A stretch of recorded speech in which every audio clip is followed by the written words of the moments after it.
Hello, thanks for tuning in to Town Meeting TV's coverage of the 2024 general election. I'm Kristine Lott, and this program is part of a series of candidate forums hosted by Town Meeting Television in advance of the general election on November 5th, 2024. These forums are made possible by Town Meeting TV's generous underwriting partners. You can find all forums at cctv.org/general or on the Town Meeting TV YouTube channel, where auto-generated captions are available. If you're tuning in on YouTube, click the subscribe button to stay tuned into local democracy this election season. On tonight's program, we'll hear from two candidates running for the State Representative Chittenden 16 District. Those candidates are Jill Krowinski and Kate Logan. Thank you for joining us. Thanks for having us. We've prepared a list of questions for each of you, and you'll have 90 seconds to answer each question. Rebuttals will be allowed if a candidate is named directly, in which case those will be 30-second responses. If you're tuning in live, we also welcome your questions at 802-862-3966. If you do call in, we'll do our best to prioritize your question, though calls will be screened to ensure questions are not repeated. We'll ask you to share your name, the town you live in, and that your question be directed to all candidates and not one in particular. You can also submit questions for future forums online at cctv.org/general. Now let's get started with 1-minute opening statements. Please tell us why you're running and what experience qualifies you to serve as state rep. We'll start with you, Representative Krowinski. Thank you. So I'm Jill Krowinski. I live in the Old North End with my husband Tim and our pup Murphy Brown. I've served in the legislature for 6.5 terms. I was appointed midterm, so I have like that little half in there. And I've served 2 terms as Speaker of the House. I've spent many years working at Planned Parenthood of Northern New England on women's health issues. And I also had the privilege of serving on the Vermont Access to Reproductive Freedom Board. In addition to that, I've been active in our local MPAs and the Fletcher Free Library Commission. And I'm running again because I'm really on a mission to create a Vermont that works for everyone and leaves no one behind. And we did some really great work on housing and childcare and climate this last legislative session, but we're not done. And there's really some big challenges and opportunities ahead of us. And that's what motivates me to run. And I love our community. So I'm here again, and I hope I can count on everyone's support. That's great. Representative Logan, please tell us why you're running and your experience. Yes, and thanks for having me here. I'm Kate Logan. I live in the Old North End. I am running for re-election for my second term as state representative because we started a lot of work on climate and environmental, housing, education, and tax policy issues in the last session. And I'd like to be there to continue that work so that I can be sure that our community's values are represented in the work that we're doing there. I became really dedicated to a career in public policy change in my late 20s when my family and I experienced a number of serious hardships, and I experienced firsthand how difficult life is for those who have fewer resources. Over the last 20 years, mostly as a single parent, I've pursued a graduate level education that prepared me to do technical policy work, donated thousands of volunteer service hours to community organizations where I've lived, and have had hands-on professional experience in government and nonprofit policy work. I've dedicated most of my adult life, like Speaker Krowinski, to being prepared to make the biggest difference that I possibly can for working families in our district and to help create communities where everyone can thrive. Thank you so much for that. We'll start with you for the first question. This is about property taxes and education. So this year, many Vermonters will see a double-digit increase in their property taxes, and nearly a third of school budgets failed on town meeting day. How will you approach education funding reform and property taxes for the coming fiscal year? Yes, my own affordable housing cooperative just a couple blocks from here in the Old North End had to pay thousands of dollars in additional property taxes this year. I'm learning as quickly as I can on this issue, and I'm looking forward to reviewing the results of the study that's currently ongoing. I'm not quite ready yet to say that we need major funding reform for education. But it does seem to me that affordable education is going to require a combination of smart cost containment measures, finding ways for school districts to receive revenue for line items like social services and healthcare from sources outside the education fund, and some targeted property tax reforms. Thank you for that. Same question to you. Thank you. It's such a good and big question, right? This year in particular was the perfect storm when it came to putting school budgets together. So healthcare costs were double digits. The federal funding was at its end from COVID for schools. Inflation's up. Maintenance of schools has been deferred, and that's costing us extra. And so school budgets came in way higher than anyone anticipated, and we knew they were going to be higher, and they were even higher than that. Look, our public education system is critical for our state. I truly appreciate and value our public schools, and we have to balance that while making sure that we can afford those schools. I mean, our economy is doing well. We hear how the job numbers are looking good and inflation's coming down, but for a lot of people, they're not seeing that. And so we have to find a way to come together to figure this out.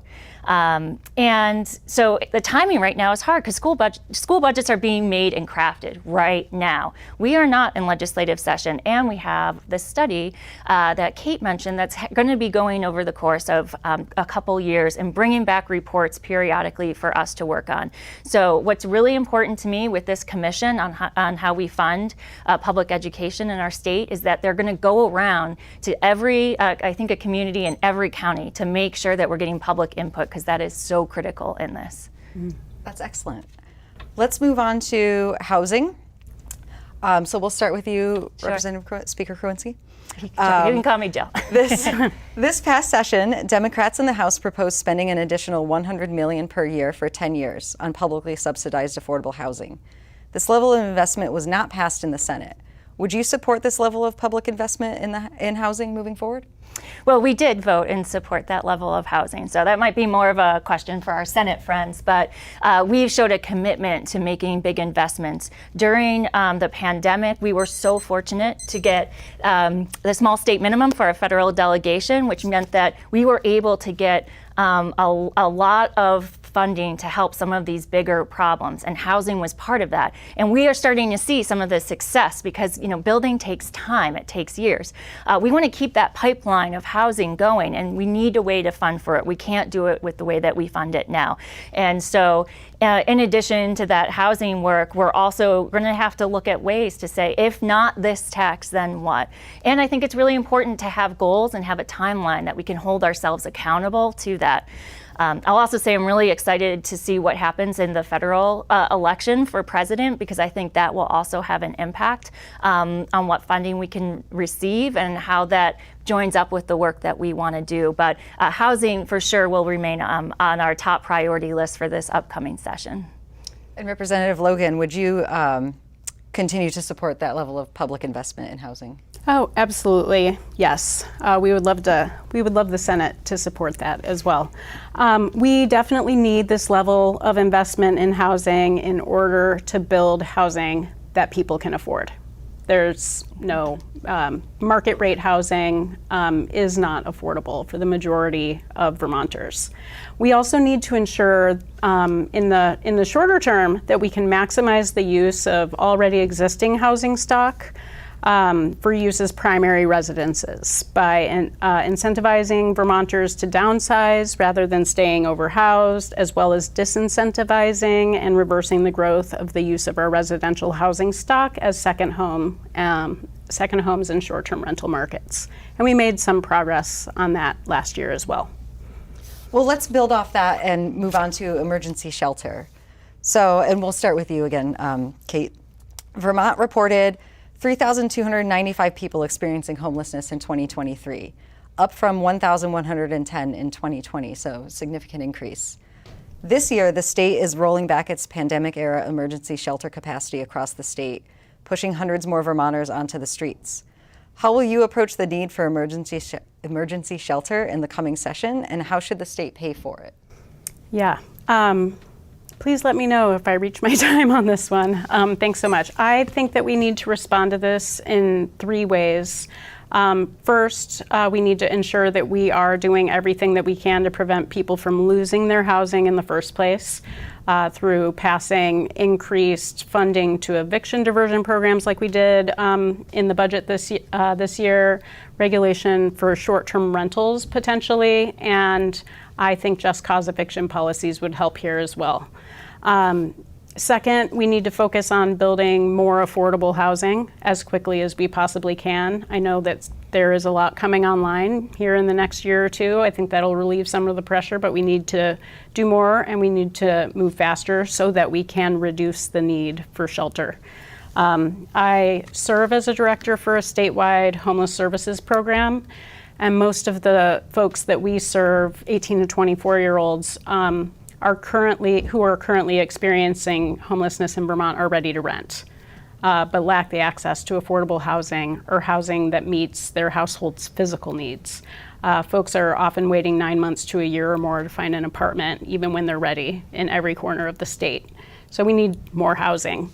And finally, we do need to make a commitment as a state to not allow people to live in unsheltered homelessness, and we need to use some of that housing investment money to make sure that they don't live in unsheltered homelessness until we have the housing to replace shelter. Until we have enough transitional or permanent housing for folks to move into after they've entered a shelter program, we can't reduce shelter capacity in our state. It just puts too much burden on our municipalities and our already overburdened social service system. I think we've seen that the GA emergency housing program has functioned like transitional housing, and we've seen how much need there is for it right now. So I think we can't make people leave after 80 days, especially families. Thank you for that.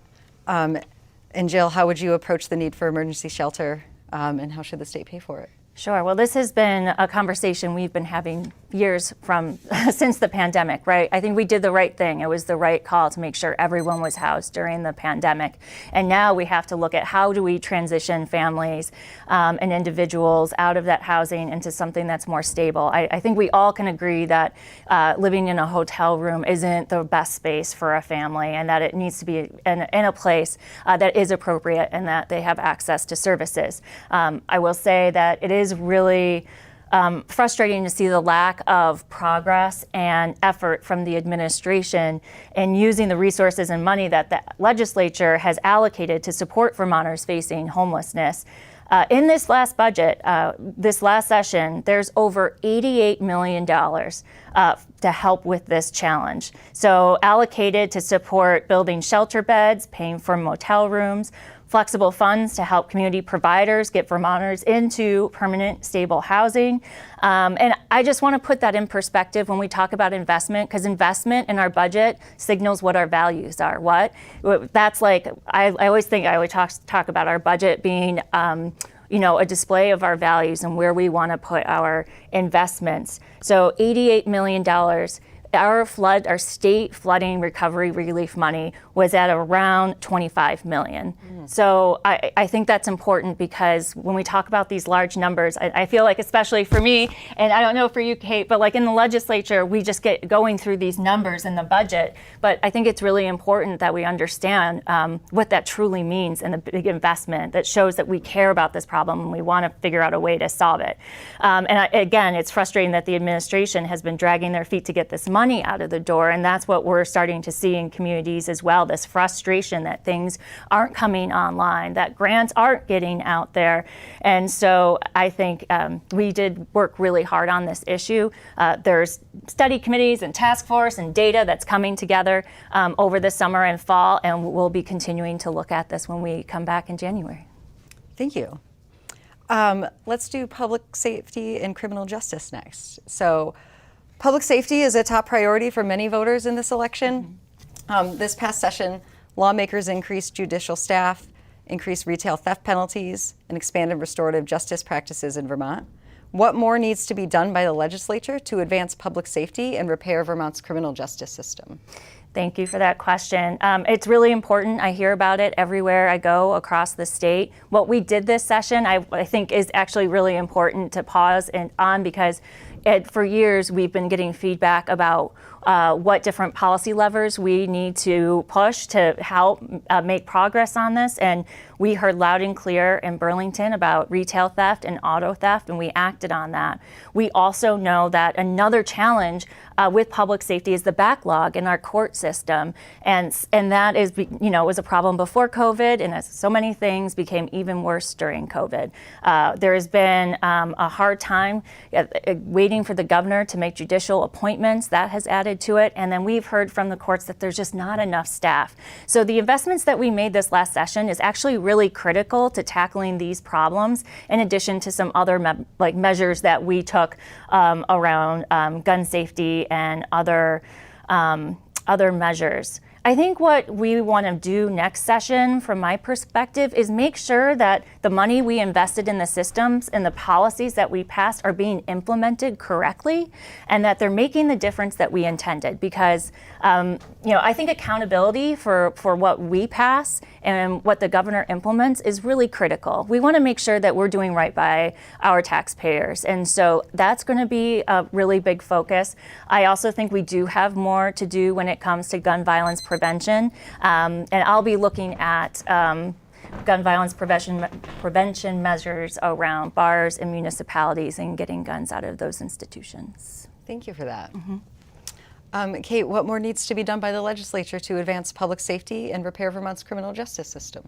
I would echo a lot of what Jill said here. We need to follow up on the work that we did this past session. It's going to take time to realize the benefits of all of the legislation that's been passed, and building more capacity in the judiciary system in particular.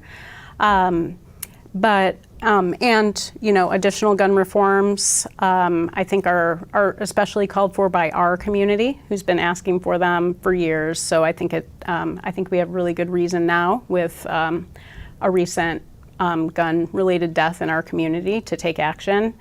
And we'll need to continue to address public safety in the short term, and I'll be leaving this event to attend our mayor's community forum on public safety.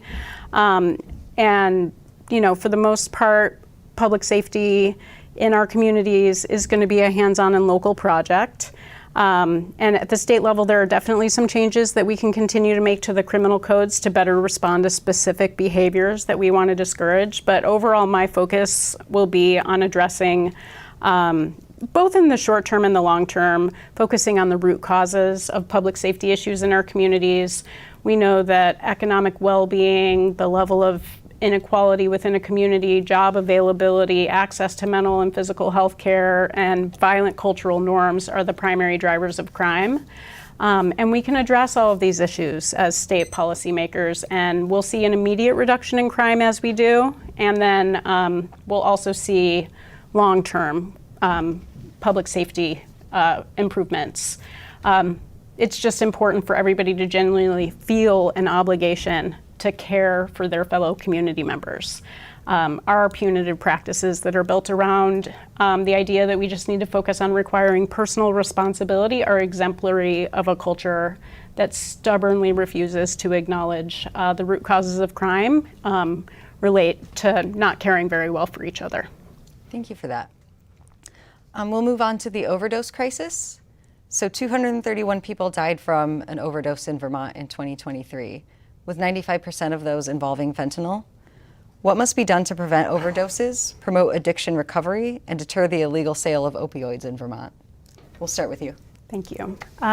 Unfortunately, this is not just a Vermont issue. This is definitely a national issue, and we do need our national leaders to do more to address the traffic of fentanyl into our country and around the world. So I'm very anxiously awaiting the results of the election in November. And we also need to provide more funding to every state for recovery programs and related programming. My own sister passed away from an accidental overdose a little less than 20 years ago, and I've been trying to understand how we can prevent deaths like hers ever since. So there are things that we can do here in Vermont, even if our national policymakers continue to lack the political will to address this issue. First, we need to prevent deaths from accidental overdose. So thrilled that we took action in the last legislative session, and I look forward to seeing Vermont's first overdose prevention center open here in Burlington. Second, many of the same things that I've mentioned as solutions to public safety issues are similar for preventing and addressing drug use that results in accidental overdose. We need to create communities where people don't turn to drug use to numb their emotional pain, and that support a culture of recovery. We need access to economic stability for all. We need to normalize the need for mental health care as routine health care, as an essential part of each of us learning to cope with life's challenges in healthy ways. In short, we need caring communities where everyone has access to the resources needed to interrupt and heal from intergenerational, familial, and other forms of trauma. And for those who do turn to using powerfully addictive drugs, we need real access to recovery programs at the moment when folks need it. And I could say a lot more about that. But I think one of the things that we should do, I'll just say briefly, we do need to address the barriers to seeking recovery treatment. We need paid family and medical leave insurance that allows people to seek recovery. And we need our social service and health insurance policy to allow payment for inpatient recovery. Thank you. And how would you respond to what must be done to prevent overdoses, promote addiction recovery, and deter illegal sale of opioids? Sure. Absolutely. And I do think this is another issue that we've prioritized in the legislature, and we've taken action over the last 2 years to put more money into overdose prevention programs, mental health resources, breaking down barriers to access to treatment, increasing housing for those recovering from substance misuse, and pass legislation to create the rules and operation for the overdose prevention center that Kate mentioned, and that's going to be really critical. I will say that we, over the years, have tried so many different strategies, and we really have to be open and creative and look at different options. I know that people, there are groups that are excited about this and those who have concerns. What I want to make sure that people in Burlington know is that they're going to be part of this process, and it's not just going to show up overnight, and that they will be part of that process. So I just want to make sure that's clear, because there's been some misinformation out there about it. I think that we have been putting all this energy and resources into supporting Vermonters battling addiction, but we have to find other creative solutions as well. And I know I think housing is just a key part of that as we come back to the session. I feel like all roads lead back to housing on some of these issues. And so I hope that the administration will work with community leaders and us to help stabilize resources and get resources out there again that we've passed in this budget, and make sure they're getting out to the communities who need it to help people in their communities. Thank you. We're going to move to the lightning round now. So these are yes, no questions, 10-second responses. Okay. We'll go fast. So I'll start with you. Should private schools be funded with public dollars?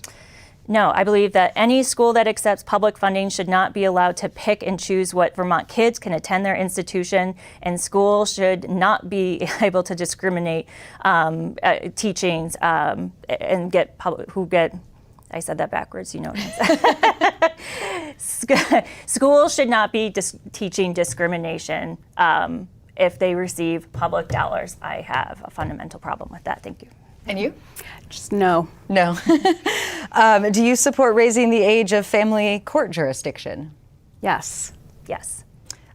Should biomass, burning wood, play a role in an emissions reduction strategy? Yes. Not if we can avoid it through any other truly climate neutral energy or heat source. Do you support a statewide ban on assault weapons? Yes. Yes, but again, I would prioritize removing weapons from bars and municipal buildings. Should legislators be paid more? Yes, I'm proud that we passed a bill that would encourage and make accessible serving to so many more Vermonters, because that's not the case now. And I'm sad that it didn't get across the finish line, but we'll continue to work at that. Yes, and this is yet another bill where I hope our Senate colleagues will come alongside us this time on it. Do you support banning or limiting student cell phone use in schools? Yes. Yes. Where do you get your news? Digger, 7 Days, and Front Porch Forum. New York Times, BBC, Al Jazeera, Vermont Public, Digger, and 7 Days. Do you ride the bus? Yes. Unfortunately, the routes don't match my schedule. I would if it did. Yeah. And what's your favorite ice cream in Vermont? Maple creamy. Like Champlain chocolates, maple butter pecan. Fun. We have a few minutes left. We'll try to do one or two more questions here. So this is on healthcare. Kate, we'll start with you. One of the primary drivers in rising school budgets and affordability issues in Vermont is the increasing cost of health insurance. What can the state do to reduce the cost of healthcare and meet the healthcare needs of every Vermonter? Yeah, I'll keep this really brief because ironically, Vermonters are now paying more for healthcare through various ways that we're paying for it, including property taxes, than we were projected to be spending for healthcare if we had implemented Act 48 of 2011, Vermont's single-payer healthcare system. So I think it would be excellent for Governor Scott to move that direction right now. Thank you. Well, I think we made substantial progress this last legislative session with things that are in our control, right? I mean, ideally, there would be a federal policy that would work for us because we are such a small state, but we passed a bill around prior authorization that would really help eliminate some of the paperwork with insurance companies for our healthcare providers so they can spend more time with their patients and less time fighting with insurance companies and filing paperwork. We expanded access to Dr. Dinosaur, Medicare Part B, and we're also looking at ways that if there is no federal solution, is there something that we can do to expand access around Medicaid to make it more affordable for Vermonters? I know we're also looking at a crisis within our hospital system, and there's been some recent reports out about what could possibly be done to right-size that system, and that's absolutely going to be a conversation that we have when we return in January. Excellent. And we'll squeeze in one final question. This year, Democrats in the House proposed new taxes on the state's highest earners and largest assets, including an increased income tax on earners over $500,000, an increased property transfer tax on properties over $750,000, and an increased corporate income tax. These largely did not make it through the Senate. Do you support raising taxes on high earners and wealthy Vermonters, continuing this work going forward? Yes. Yes. Middle income, I'll just say middle income Vermonters pay effective tax rates that are a few percentage points lower than higher income and wealthier Vermonters. So there's room for a fairer tax system. All right, well, we are nearing the end. I'll give you each 30 seconds to a minute for closing comments. I can't remember who started. I think you did, so you can go first. Okay. Thanks. I'll use my final 30 seconds actually to talk about the climate change policy that I hope to work on in my committee on environment and energy next year, if that's where I'm placed again. I think we're going to fall short on our climate reduction targets for next year. I'm really looking forward to the conversation that we're going to have around the Clean Heat Standard, or the Affordable Heat Act, because the heating buildings is one of our highest sources of emissions in the state, and we can take advantage of this massive transition that we're making to keep billions of dollars of money that we're spending on fossil fuels in our state and build out a new building heating infrastructure that will genuinely save low and moderate income Vermonters money over the long term. Excellent, thank you. So I continue to be on my mission to create a Vermont that works for everyone and leaves no one behind. And so if you support me and you vote for me, you're voting for affordable housing and childcare. You're looking at tackling climate change and continuing our work, continuing our work on public education and how we can make it more affordable, and climate flood resiliency and building back. I think we do, what I know now, it feels like it's a really hard time, but we do have so much opportunity in this state, and I am so proud to live in Burlington and represent the Old North End. And I want to listen. I'm here. So I encourage people to go to my website, jillkrowinski.com, or email me at jillforstaterep@gmail.com. And also, I just want to take a moment, because I would be remiss not to. I spent many years sitting at this table with debates with former State Rep Kurt McCormick, and he represented this district for many years and passed away earlier this week. And so I just want to take a minute to say thank you to Kurt for his service, and that his memorial service will take place on October 19th at 2 p.m. at the UU Church, and everyone is welcome. Thank you so much for that. Speaker Jill Krowinski, Representative Kate Logan, thank you so much for joining us this evening. And thank you for tuning in to Town Meeting TV's ongoing coverage of the 2024 general election. You can find this and many more forums at cctv.org/general or on the Town Meeting TV YouTube channel. Don't forget to cast your ballot in the general election on or before November 5th.